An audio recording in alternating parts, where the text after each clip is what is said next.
GTX 960 1080p gaming. Will it do it? Will it do it at 60 frames per second? 30 frames per second? We'll find out.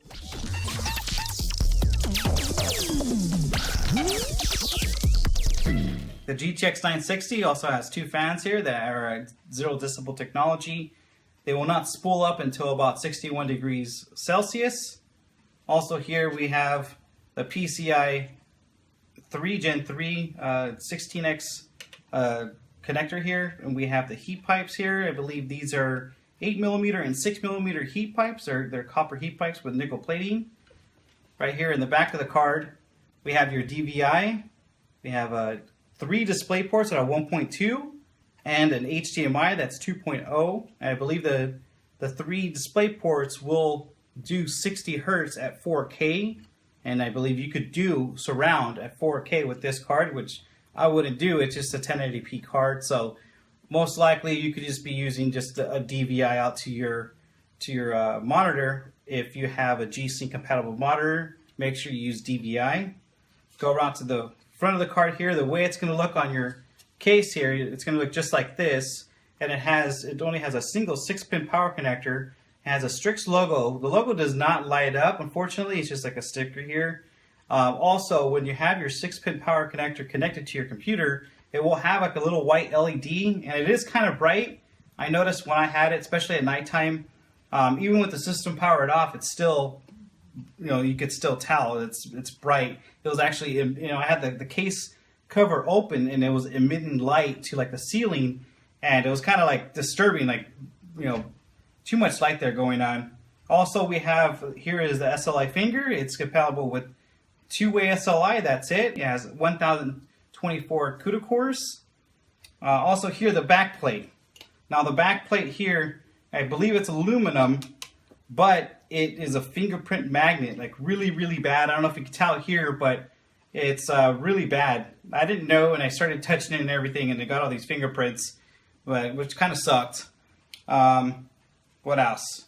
Also here, I always like to replace the thermal paste on these graphics cards, but I noticed here on this Strix card, it has a little sticker on here, basically like preventing you from removing the card without voiding the warranty.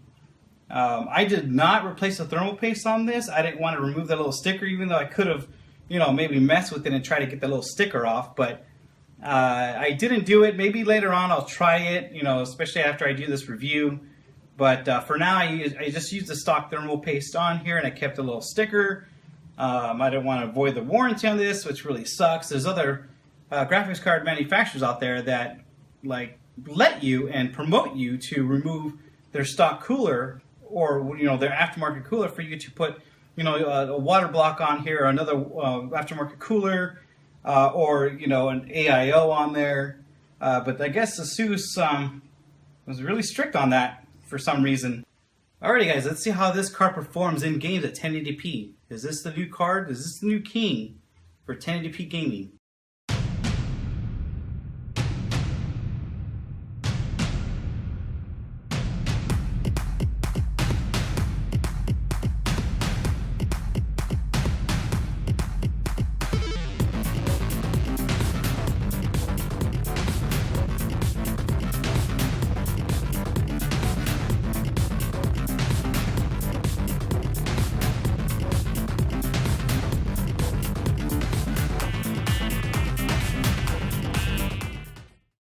Alrighty guys, I did some overclocking on this card. I got some pretty amazing numbers on this card. At first I was using EVGA Precision X16, and it was working, but I noticed that when I got to a certain threshold, I believe it was plus 200 on the core. After that, it was not like taking the overclock. I was using Heaven Valley to do my overclock testing and whatnot, stability, and see how high of a score I would get. But it got to a certain point where in Valley, it wasn't reading the correct megahertz. Up in the right-hand corner of Valley, it tells you your boost speed and your temperatures and your all your clocks and stuff. What I set it to, it was like 1461, I believe, and it was reading like 1700 megahertz in Valley. That was just ridiculous. I couldn't believe it. It wasn't true. And I noticed that, like I said, when I went past a certain threshold on the card, on the core, it would, in Valley, it would look like it would hard lock. It would just be black screen, but then it would just play. And it would play the, the scene and whatnot, but it would give me a lower score than I would get, let's just say, stock. It was just weird. Even if I threw voltage at this card, it would still give me, a lower score than I would normally get. It wasn't, I believe it wasn't, I think when I got that black screen, it would go back to stock speeds on everything. So I changed it up and I went to MSI Afterburner, and same thing there. Once I got past a certain point, I believe it was plus 200 on the core. No, I'm sorry. You know what? It was plus 150. The memory was at stock and stock voltages, and also the fan curve, I kept it on stock. So it was basically completely quiet. Also, to note on the card, I experienced zero coil whine whatsoever. I didn't hear any coil whine, 0 decibels, even high FPS on the games and whatnot. It was no coil whine. This card is phenomenal. It's a really, truly 0 decibel card when not in use, or playing like League of Legends or Dota or whatnot, where it doesn't you use so much power on the card. Yeah, I noticed 0 decibels. It's phenomenal. Also, never went past 61 degrees Celsius, which is phenomenal also. And the fan speed, I believe, it went up to 23%. That's it. It wouldn't even go beyond that. It's fun. I didn't even need to mess with fan curves whatsoever. But again, I was having trouble with overclocking on the card with using Precision X and MSI Afterburner, but I used the Asus tweak to overclock this card, and it stopped at 1461 or right around there on the core. It wouldn't let me go past that on the turbo boost. For some reason, it was like hard locked to, maybe the card or, on the program itself. But it benchmarked with no voltage increase. I got the highest scores I was getting with this card, period. I got over 7,000 in Firestrike. I believe it was like 7601 or something like that. We'll show you, but it was pretty high. Also, I started messing around with the memory, and on the memory side, I got up to 8200 megahertz on this card. 8200. I believe that's a plus 800 megahertz on the memory side. No artifacts, no glitching, no stuttering, nothing. It was a perfectly stable card at 8200 for benchmarking. It was perfect. On gaming wise, I did notice, like on Far Cry, just a little artifact in here and there maybe on 8200, but if I dropped it down to 8100, perfect. It was perfect. Again, this card is phenomenal for overclocking. If maybe it's a BIOS lock where you can't go past, a certain point with the core or memory, because I was maxed out on the memory, that's for sure, and I was maxed out on the core on Asus tweak. Again, no voltage whatsoever. It didn't require it on this particular card. Maybe I had a nice golden chip here. Maybe you could do better. Maybe if you get, if you tweak the BIOS, you flash a card, which, I wouldn't recommend, but you can do it. But you can, and maybe if you slapped in a water cooler on this thing, throw in a fresh BIOS. Again, I wouldn't recommend that, but you can, and this thing will probably go even further. You'll probably hit 1600. I wouldn't doubt it on this particular one that I have. But maybe you might not have that good of luck. It's maybe even better.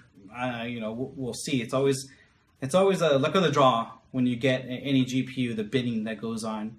But again, this card is phenomenal. It blew me away. I would highly recommend it for $200.